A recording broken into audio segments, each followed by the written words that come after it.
Hello दोस्तों, कैसे हैं आप सभी का उन्नति अकेडमी के यूट्यूब चैनल में स्वागत है। चलिए तो हम फिर आगे बढ़ते हैं उसी सीरीज के अंदर। आज हम डिस्कस कर रहे हैं 18 दिसंबर 2017 के फर्स्ट शिफ्ट का मैथ्स का पेपर यहाँ पर डिस्कस कर रहे हैं। सारे ही क्वेश्चंस हम वन बाय वन यहाँ पर देखने वाले हैं। ठीक है, चलिए तो हम शुरुआत करते हैं बिल्कुल पहले क्वेश्चन के साथ। देखिए, पहले क्वेश्चन के अंदर क्या बोला गया है, तीन संख्याओं का योगफल 240 है यदि प्रथम और द्वितीय का जो अनुपात है, अगर हम बात करें यहाँ पर फर्स्ट संख्या और जो सेकंड संख्या है उसका रेशियो दे रखा है 2:3 दे रखा है। और फिर बोला गया है सेकंड और थर्ड नंबर का जो रेशियो दे रखा है वो दे रखा है 5:3 दे रखा है। क्लियर, मतलब यहाँ पर पहली और दूसरी संख्या का रेशियो दे रखा है 2:3 और उसके बाद दूसरी और तीसरी संख्या का रेशियो दे रखा है 5:3। तो क्या हम तीनों का कंबाइन रेशियो निकाल सकते हैं? क्या बिल्कुल निकाल सकते हैं। 5 2 कितना हो गया 10, 5 3 कितना हो गया 15 और 5 3 3 कितना हो गया 9। इसका मतलब है हमारा फर्स्ट सेकंड और थर्ड तीनों नंबर का ये रेशियो कॉमन निकल कर आ गया है।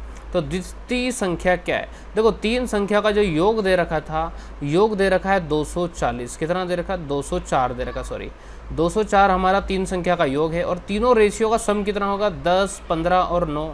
तो ये हो जाएगा हमारा 34। कितना हो जाएगा? 34। और पूछा है बी वाला हिस्सा, तो मल्टीप्लाई हम कर देंगे यहाँ पर 15 से, हमारा यहाँ पर आंसर आ जाएगा। क्लियर, तो 17 से इसको कैंसिल कर देते हैं। 17 2 32, 17 1 जा और रिमेनिंग हमारा बचेगा 3। तो 17 2 जा और 2 6 12 और 15 6 कितना होता है 90 होता है। और 90 ही हमारा यहाँ पर क्या हो जाएगा बताइए?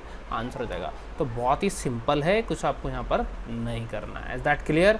तो करेक्ट जो आंसर होगा दैट इज 90। क्लियर ये बात सभी का?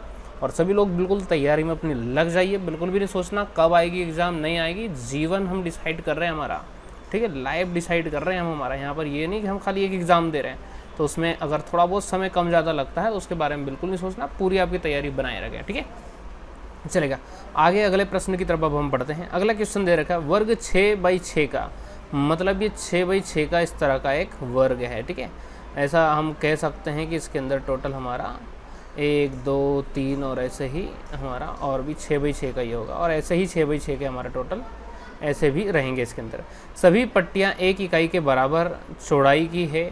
तो आच्छादित कौन सा शेडेड ब्लैक जो एरिया है उसका आपको हिस्सा बताना है। तो देखिएगा, तो ब्लैक हिस्सा है तो ये टोटल हमारा 6 हिस्से होते हैं, ये भी पूरे 6 हिस्से होते हैं। तो ये अगर 6 हो गए तो ऊपर कितने बचे? ये 5। तो 6 और 5 कितना हो गया? 11 हिस्से हो गए यहाँ पर। ऐसे ही यहाँ पर टोटल हमारे कितने हो गए? 4 5 6 7, ये 7 हिस्से हो गए। और ऐसे ही यहाँ पर 1 2 और 1 3। ठीक है, इन सबको हम क्या कर देंगे? जोड़ देंगे। तो ये हो जाएगा हमारा 21 आउट ऑफ टोटल होंगे यहाँ पर 36। क्यों? क्योंकि 6 × 6 कितना हो जाएगा? 36 हो जाएगा। 3 से 7 टाइम कैंसिल कर देंगे, 3 से 12 टाइम कैंसिल कर देंगे। तो 7/12 ही हमारा क्या हो जाएगा बताइए? यहाँ पर आंसर हो जाएगा। तो क्लियर ये बात सभी का? बहुत सिंपल है। किसी को समझ नहीं आया हो तो बताइएगा कि आदमी ने क्या कर दिया। देखो यहाँ से अगर हम इसको ऐसा बना देते हैं अगर सपोज, ठीक है, तो देखो इसके अंदर टोटल काउंट करो आप कितने हो रहे हैं। ऐसे काउंट करना है आपको। यहाँ पर ये भी बन रहा है, ये भी बन जाएगा, ये भी बन जाएगा। ठीक है, और एक लाइन यहाँ से निकल कर आ जाएगी है। क्लियर? तो इस तरह से अगर टोटल आप काउंट करोगे ना तो ये जो शेडेड वाला हिस्सा है वो टोटल हमारे 21 एरिया निकल कर आएंगे और टोटल हमारे 36 हो गए। तो उस तरह से हमारा यहाँ पर आंसर आ जाएगा। क्लियर ये बात सभी का? तो 7/12 करेक्ट आंसर होगा। डायरेक्ट देखकर सोल्व करना है। चलिए अगला क्वेश्चन दे रखा है x² प्लस का 7x प्लस का 12। तो इस x² प्लस 7x को क्या मैं ऐसा तोड़ सकता हूँ क्या? 3x प्लस 2x बिल्कुल तोड़ सकता हूँ। 3 2 जा कितना होता है? 4 3 जा कितना हो जाएगा? तो इसको मैं थोड़ा सा रब कर अगेन में करता हूँ थोड़ा सा आपका। ठीक है, देखिएगा यहाँ पर क्या बोला गया क्वेश्चन के अंदर,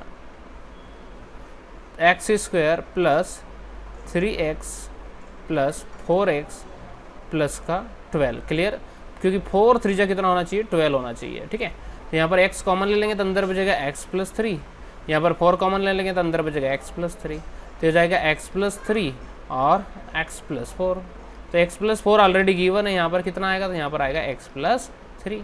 तो 3 हमारा करेक्ट आंसर हो जाएगा। क्लियर ये बात सभी का?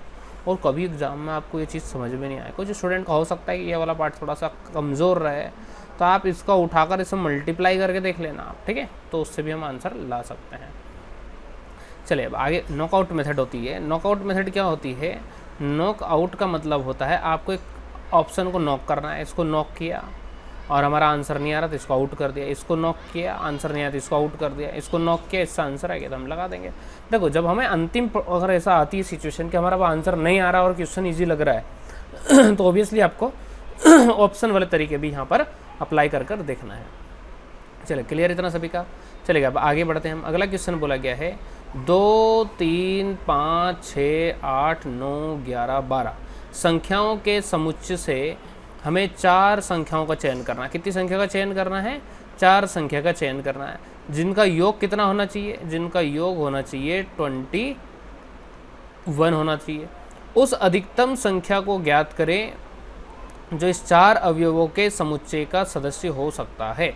अगर मैं सपोज ये अधिकतम संख्या 12 यहाँ पर ले लेता हूँ तो मुझे अब 3 संख्या और लेनी है। अब 3 में मैंने सबसे छोटी ले ली 2, उससे बड़ी ले ली 3 और उससे बड़ी ले ली 5, तो 12, 5, 17, 18, 19, 20, 21, 22 ये तो ज़्यादा हो रहा है।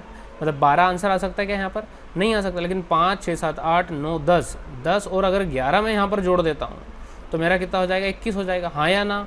ठीक है, मतलब सबसे बड़ी जो संख्या यहाँ पर आएगी वो कौन सी आएगी? 11 आएगी और 11 ही हमारा आंसर आ गया। क्लियर? तो बहुत ही सिंपल है यार। देखो ये सारी चीज़ें क्या है, कंफ्यूज करने के लिए दी जाती है कि स्टूडेंट बड़ा कंफ्यूज हो जाएगा, एकदम नई वैरायटी का क्वेश्चन है, कहीं देखने को ही नहीं मिला है तो बड़ा कंफ्यूज हो जाएगा। डर के कारण ये क्वेश्चन तो गलत हो गई होगा, आने वाले 2-4 और गलत हो जाएंगे। ठीक है, कि खतरनाक ही क्वेश्चन पेपर आया पूरा का पूरा। तो कुछ नहीं है, थोड़ा सा प्यार से आप समझोगे तो ईजिली क्वेश्चन सॉल्व हो जाएगा आपका। चलिए देखिए अब अगला क्वेश्चन बोला गया एक लंबवृत्तीय बेलन की आधार की परिधि। अब देखो फार्मूला ऐसे आना चाहिए, बिल्कुल मुंह पे रखे ना चाहिए बिल्कुल। आधार की परिधि क्या होती है? 2πr = 44। आपको यहाँ पर केवल परिधि का फार्मूला मतलब परिधि यहाँ पर हम ले रहे हैं सर्कमफ्रेंस। क्लियर है? तो 2 × 22/7 मल्टीप्लाई रेडियस = 44। 22 2 जा 44, 44 से 44 कैंसिल, तो r = कितना आ गया? 7 आ गया। क्लियर ये बात? अब आगे बोला इसकी जो ऊंचाई है वो त्रिज्या की दुगनी है। अगर त्रिज्या हमारी यहाँ पर 7 है तो ऊंचाई कितनी हो जाएगी? 14 हो जाएगी। तो आयतन क्या है? अब आयतन का फार्मूला भी आना चाहिए, πr²। पाई की वैल्यू हो गई 22/7, रेडियस हमारी हो जाएगी 7 × 7 इंटू हाइट हो जाएगी यहाँ पर 14। 7 से 7 कैंसिल हो गया। ठीक है, अब 7 2 = 14 का 4, 7 2 = 14 और 15, 154 मल्टीप्लाई बाई 14, 56 का 6, कैरी कितना आया? 5 और 14 5 × 70 और 5 हो जाएगा 65 का 5, कैरी कितना आ गया? 6, 14 1 × 14 और 6 कितना हो जाएगा? 21 हो जाएगा। क्लियर इतना? अब ये सारा हमने मल्टीप्लाई करा था, हमारा इतना निकल कर आ गया एक प्रकार से। ठीक है, सॉरी 7 कैरी था तो हमारा 21 यहाँ पर हो जाएगा। अब ये क्या निकल कर आया? ये 2156, ये 2156 है सेंटीमीटर क्यूब। क्या है? Centimetre cube. इसे लीटर में चेंज करने के लिए हमें डिवाइड यहाँ पर इसको करना पड़ेगा 1000 से। ठीक है, अब 1000 से हम इसको डिवाइड कर देंगे तो यहाँ दशमलव हो जाएगा, तो आंसर आएगा हमारा 2.156। ठीक है, ये लीटर में आंसर आ गया अब हमारा, क्योंकि क्वेश्चन पहले पूरा सेंटीमीटर में था तो क्यूबिक सेंटीमीटर में था। अब इसको लीटर में चेंज करने के लिए डिवाइडेड बाय 1000 हमें करना होता है। तो जो करेक्ट आंसर होगा वो हमारा यहाँ पर तीसरा होगा। क्लियर ये बात सभी का? चलेगा और हम आगे बढ़ते हैं। अब इसके अंदर अगला क्वेश्चन दे रखा 7⁴ प्राप्त करने के लिए 7⁶ को कितने से गुणा करना होगा? तो ऑब्वियसली 1/6 7⁴ से करना होगा, क्योंकि 4 से इसको काटेंगे तो बचेगा 7⁴ बचेगा। तो वैसे ही आंसर है यार, देख के लगाना अपने का आंसर, बहुत ज़्यादा कंफ्यूज थोड़ी होना है इसमें। चलिए क्लियर इतनी बात सभी का? चलिए अब आगे बढ़ते हैं हम अगले क्वेश्चन में बोला है m+n = ये दे रखा है। अब देखो यहाँ समझने की कोशिश करो, जब भी कोई क्वेश्चन आए तो इनको नॉकआउट ही करो आप, क्योंकि नॉर्मल मेथड भी हम अप्लाइंग करेंगे, इसमें से कॉमन लेंगे, फिर उसमें से कॉमन लेंगे, फिर 2 को कॉमन लेंगे, तो वही मेहनत वही लगती है। अब ये m है, इस m में मल्टीप्लाई किया 5a का, किसका मल्टीप्लाई किया है? 5a का। और ये m है, इस m में मल्टीप्लाई किया है केवल b का। ठीक है, मतलब 5a का मल्टीप्लाई किया, मतलब ये वाला हिस्सा हो गया। पूरी इक्वेशन प्लस प्लस प्लस में, इसलिए मैं पहली वाली को लेकर देख लेता हूँ। तो यहाँ पर m+n में मैं मल्टीप्लाई कर देता हूँ 5a प्लस का b, इसका मल्टीप्लाई करके देख लेते हैं। और अब ठीक है, अब m का मल्टीप्लाई इसमें करेंगे तो यह जाएगा 5ma, ये हो जाएगा mb, और इसका इससे मल्टीप्लाई करेंगे तो कितना हो जाएगा 5an, और इसमें कर देंगे हम nb। क्लियर ये बात सभी का? ये क्वेश्चन बन गई हमारी, तो करेक्ट आंसर कौन सा हो जाएगा? पहला वाला हो जाएगा। ये बात क्लियर हुई सभी का? तो बहुत सिंपल है, देखो ऐसे ही आप अंदर दे देना एक, ठीक है। तो ऐसे हम यहाँ पर कर सकते हैं। क्लियर ये बात सभी का? चलेगा। अब आगे हम बढ़ते हैं अगले क्वेश्चन, और या फिर हम क्या करेंगे, यहाँ से m कॉमन ले ले तो अंदर 5a बचेगा, यहाँ से n कॉमन ले ले तो यहाँ पर भी आपका क्या बचेगा, 5ab बचेगा।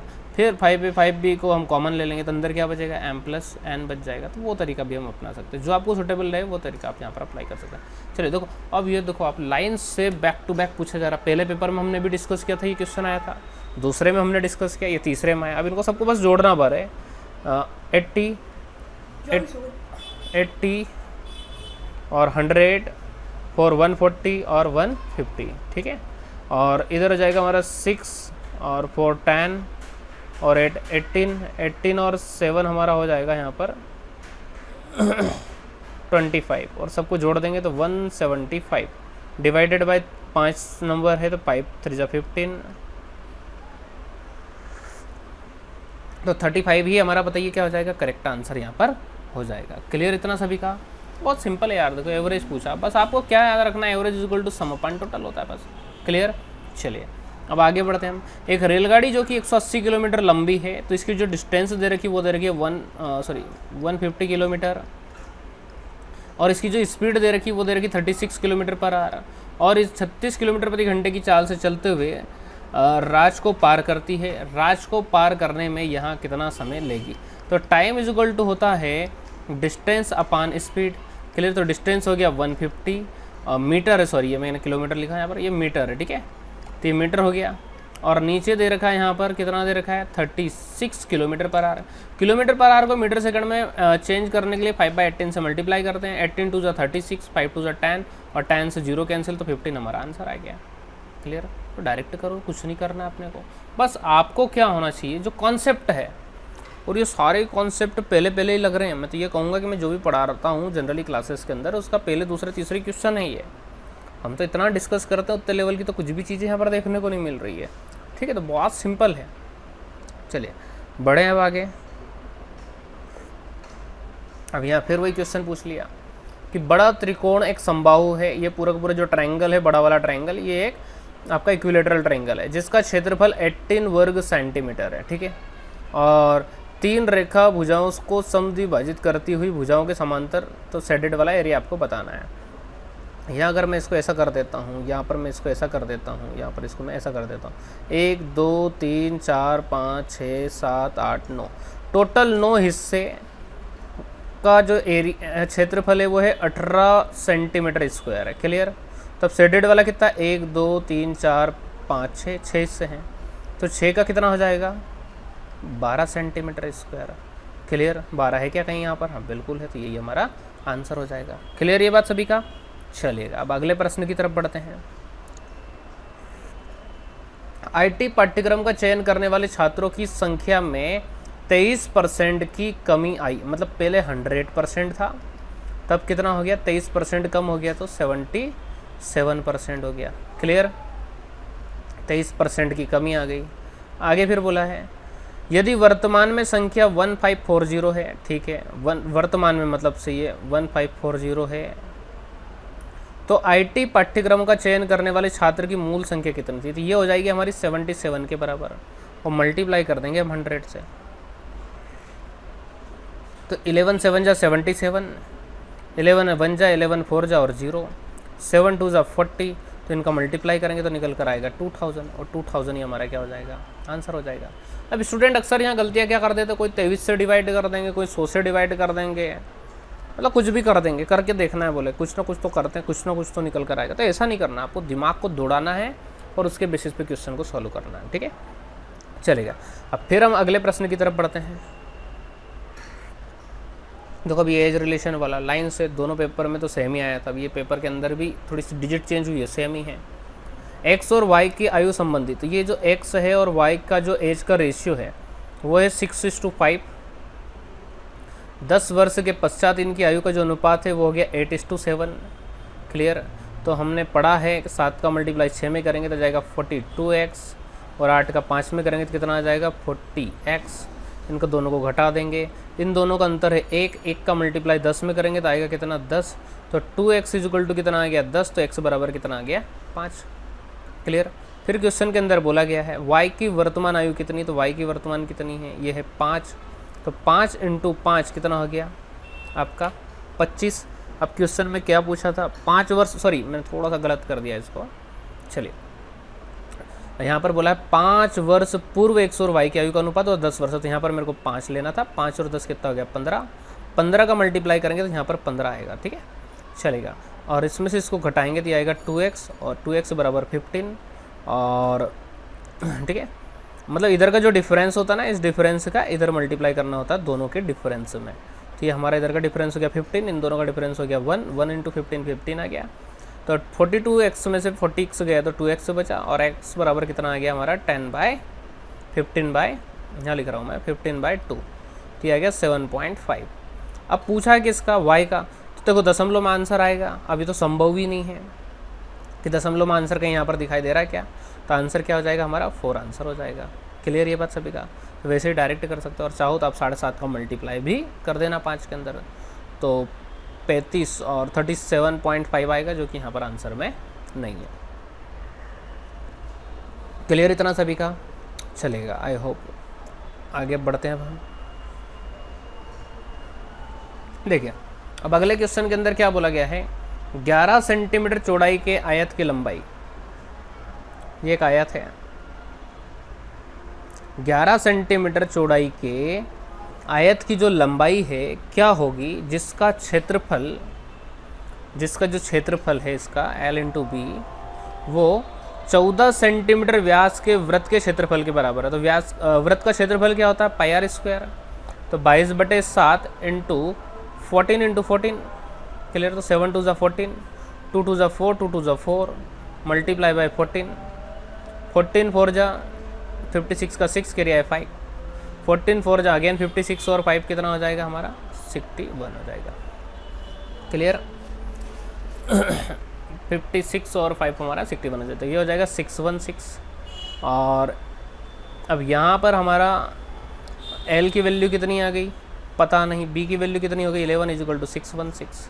11 से इसको कैंसिल कर देंगे, 11 से 1 टाइम कैंसिल, 11 से 5 टाइम कैंसिल हो जाएगा, और 11 से 6 टाइम कैंसिल हो जाएगा, ठीक है। चलिए 56, तो ये 56 निकल कर आया, कहीं ना कहीं शायद हमने मिस्टेक किया हुआ है, तो देख लेते हैं एक सेकंड। यहाँ पर बोला गया 11 सेंटीमीटर चौड़ाई के आयत की लंबाई क्या होगी, ठीक है। ये हमारा इसकी जो ब्रीथ है वो दे रखी है 11 सेंटीमीटर, जिसका क्षेत्रफल, अब इसका जो क्षेत्रफल है वो 14 सेंटीमीटर व्यास, सॉरी हाँ ये व्यास है, मैंने इसको रेडियस एज्यूम कर लिया एक्चुअली। व्यास का मतलब होता है 2r, 2r = 14, तो r निकल कर आएगा यहाँ पर हमारा 7। तो कुछ छोटी छोटी गलतियाँ कर देते हैं ना, उसमें पूरा क्वेश्चन गलत हो जाता है, ठीक है। और होता क्या है कि एग्जाम में तो एक टाइमर चलता है, तो एक अलग ही मतलब एक डर का माहौल होता है, वहाँ तो ऐसी गलतियाँ अपन कर दें तो हमारे पास इतना टाइम ही नहीं होता कि हम डबल से उसको सुधारें, ठीक है।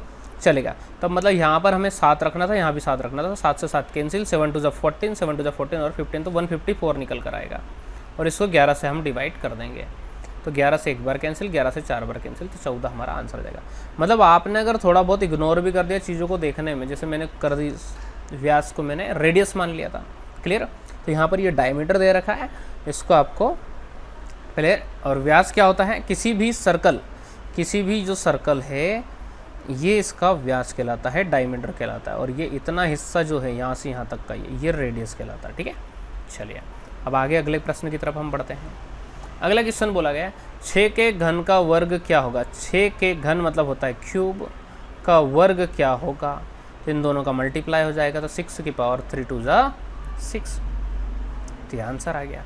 अब इसमें अक्सर स्टूडेंट क्या कर देते हैं, इन दोनों पावर को जोड़ देते हैं। सर्टेन इंडिसेस का कॉन्सेप्ट होता है a⁴m whole to the power n = a⁴mn होता है, क्लियर।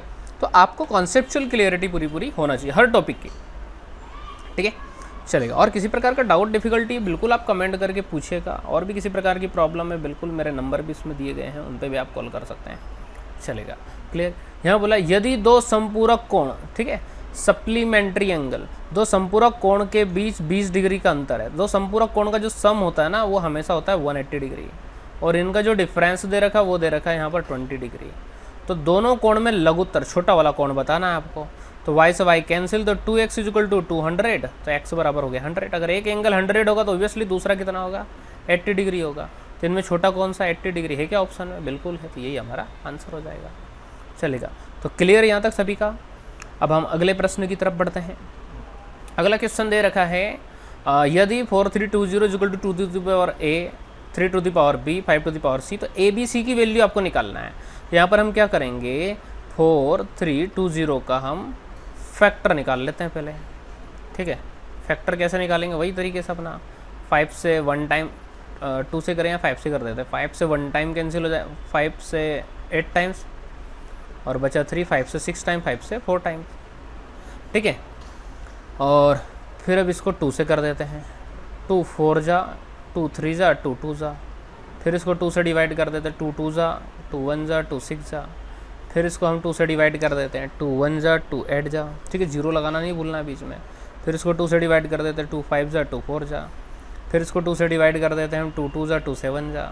फिर अब इसको 3 से डिवाइड कर देते हैं हम, 3 9 जा, 3 3 जा, और 3 1 जा। मतलब 3 कितनी बार आया, 1 2 3, 3 की पावर 3। 2 कितनी बार आया, 1 2 3 4 5, 2 की पावर 5। और 5 कितनी बार आया, 1। तो यहाँ पर देखो a की वैल्यू हो गई 5, b की वैल्यू 3, c की वैल्यू 1 है। क्या ऐसा ऑप्शन कहीं? हाँ बिल्कुल है, तो यही हमारा आंसर हो जाएगा। क्लियर, तो कुछ नहीं करना। देखो हर पेपर के अंदर हम देख रहे हैं, सभी पेपर के अंदर एक क्वेश्चन फैक्टराइजेशन मेथड पर आ ही आ रहा है, और जो नए स्टूडेंट्स होते हैं उनको तो इन चीज़ों के अंदर प्रॉब्लम भी आती है, ठीक है। तो ये चीज़ें प्रैक्टिस आपको करना पड़ेगा थोड़ा सा, धीरे धीरे आपकी प्रॉब्लम खत्म हो जाएगी। चलिए अब नेक्स्ट क्वेश्चन की तरफ बढ़ते हैं। अगला क्वेश्चन देखो बहुत ही सिंपल है। 16 किसका रूट होता है बताइए? 4 का। 9 किसका होता है? 3 का। माइनस कितना हो गया? 5। 4 और 3 7, माइनस 5 इक्वल टू कितना आ गया? 2। आंसर। तो वो क्वेश्चन ही ऐसे दिए, कुछ क्वेश्चन तो आपको ये टाइम बचाने के लिए देगा, इनका टाइम आपको अगले क्वेश्चन में यूटिलाइज करना है। अब कुछ यहाँ पर भी क्या कर सकते हैं, बहुत खुरापाती दिमाग लगा सकते हैं, बहुत एडवांस लेवल पे सोचने लग जाए कोई लोग, ठीक है। तो ऐसा कुछ नहीं सोचना, बहुत सिंपल सा कॉन्सेप्ट है, सिंपली आपको अप्लाई करना है। चलिए अब यहाँ पर बोला गया है कि बहुभुज में कोणों का कुल योग कितना होगा? तो n-2 इंटू 180 डिग्री हमारा ये फार्मूला होता है जब भी आपको बहुभुज का सम निकालना है। तो n कितना हो गया टोटल? कितनी भुजाएं हो गई बताइएगा, काउंट कीजिए। 1 2 3 4, 4 और इधर 4 8, तो हो जाएगा 8 - 2 मल्टीप्लाई बाई 180। इसमें से इसको घटा देंगे हम तो निकल कर आएगा 6 इंटू 180। 18 6 कितना हो जाएगा? 1080। तो आंसर क्या आ जाएगा हमारा? 4 आ जाएगा। Clear, very simple. तो बस कॉन्सेप्ट आपका क्लियर है तो आप क्या कर सकते हैं, इजीली क्वेश्चन को सॉल्व कर सकते हैं, ठीक है। चलिए अगला क्वेश्चन बोला गया है, एक डिब्बे में 15 पत्ते हैं जिन पर 1 2 3 से लेकर 15 तक की संख्या है। बक्से में रैंडम एक पत्ता निकाला जाता है, इसकी क्या प्रायिकता है कि पत्ते पर लिखी गई संख्या एक अभाज्य संख्या है? देखो प्राइम नंबर का बोला 1 से 15 तक की। अब उसने दो चीज़ें चेक कर लिया, तो ये भी चेक कर ली कि प्राइम नंबर का आपको नॉलेज है कि नहीं है। यहाँ स्टूडेंट अक्सर गलती कर देते हैं। सबसे छोटी प्राइम नंबर कौन सी बताओ जल्दी से? सबसे छोटी प्राइम नंबर 2 होती है। बहुत सारे लोग इसमें भी गलती कर देते हैं, 1 बता देते हैं। 2 3 5 7 11 13 ये संख्याएँ प्राइम नंबर है, ठीक है। कुछ लोग ऑड नंबर ही लिख देते हैं, ठीक है। तो आपको ऐसा ध्यान रखना है थोड़ा सा। 1 2 3 4 5 6, तो 6 संख्या ऊपर प्राइम हो गई और नीचे टोटल 15 हो गई। 3 दून 6, 3 5 15, ठीक है। तो 2/5 दिखाई दे रहा है क्या कहीं आंसर? बिल्कुल दिखाई दे रहा है। तो यही क्या हो जाएगा हमारा आंसर हो जाएगा। क्लियर ये बात सभी का? तो बस प्राइम नंबर क्लियर होना चाहिए। प्राइम नंबर क्या होते हैं बताइएगा? प्राइम नंबर अभाज्य संख्या वे संख्याएं होती हैं जिनके केवल और केवल 2 फैक्टर होते हैं। कितने फैक्टर होते हैं? ओनली 2 फैक्टर होते हैं। जिनके केवल 2 गुणनखंड होते हैं वे संख्याएं अभाज्य संख्याएं होती है, ठीक है। तो इसमें अक्सर स्टूडेंट गलती करते हैं, इसमें 1 को काउंट कर लेते हैं, कुछ लोग 2 को छोड़ देते हैं। सब अलग अलग मिस्टेक्स यहाँ पर देखने को अक्सर मेरे को मिलती है। चलेगा, तो यहाँ तक क्लियर सभी का। तो इसी के साथ अब हम सेशन को एंड करते हैं, ठीक है। और भी मैं धीरे धीरे आगे भी सीरीज़ लाता रहूँगा। आप सभी लोग बिल्कुल बने रहें। किसी भी प्रकार की डाउट, डिफ़िकल्टी, समस्या हो तो आप बिल्कुल पूछते जाइए, ठीक है। आप सभी का वीडियो देखने के लिए बहुत बहुत धन्यवाद। और हमारी क्लासेस भी यहाँ पर ऑनलाइन ऑफलाइन दोनों ही स्टार्ट हो गई है। किसी प्रकार की आपको जानकारी चाहिए तो इस नंबर पर आप कॉल कर पूछ सकते हैं, ठीक है। Again thank you.